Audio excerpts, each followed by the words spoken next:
All right, guys, here we are, hole number 5. Gonna take a look at this one. So best way is definitely going to be getting over this way. It's going to be kind of a challenge.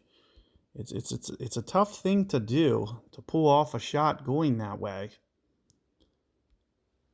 So you'll have to be careful here. So one of the things that I'm going to do is I'm going to pull away from this water, thinking somewhere up in this area.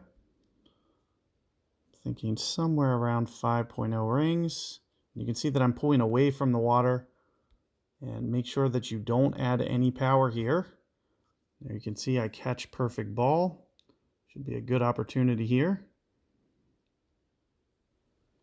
And hopefully it runs down as far as possible. The farther you get it down there, the better. That wasn't the best rollout.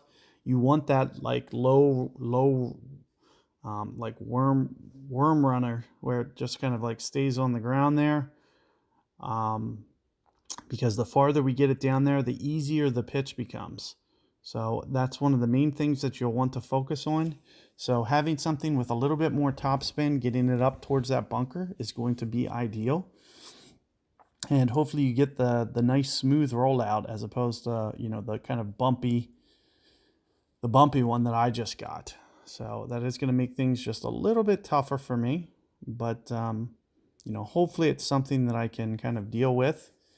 You know, ideally you won't go QB because, you know, the biggest thing about this is I feel like he's just going to be back a little bit too far because you can't really topspin it quite as much as you'd like.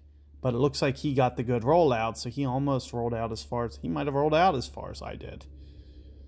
So that's exactly what you'd like to have happen. It looks like he's farther than me, so look at that. So that just goes to show, you know, some of the breaks sometimes. So I'm right around mid club, but as I mentioned, you know, this is going to be a very, very challenging shot when you don't get up here far enough. So we kind of got to tweak the way that we play it. You know, we're going to need to land kind of just barely onto this front here.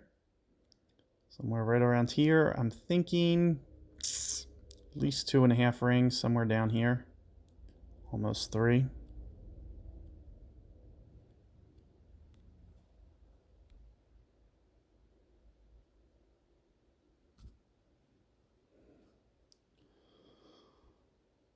Looks pretty good. And sure enough, right into the hole. Keep in mind that that almost wasn't enough. Like with that wind effect and everything, you know, as strong as that wind is, a 7 wind, it almost pushed out of that cup. It was very close to hitting that pin and not going in. So you do got to be a little bit careful. As I mentioned, the more you get up, the closer you get, the easier that shot is. You can see my opponent's not even going to do it. He should have done it. He probably would have made this one.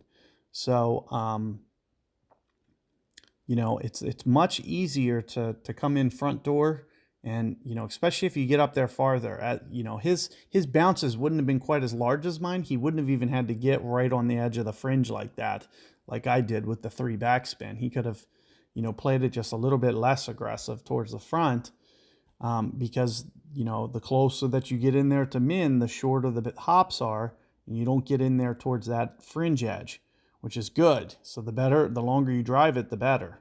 So keep that in mind. Good luck with this hole, guys. And as you can see, he got it behind there too far anyway. It's one of the biggest reasons, especially in tailwinds, not to do that shot. So good luck, guys, and I'll see you guys on the next one.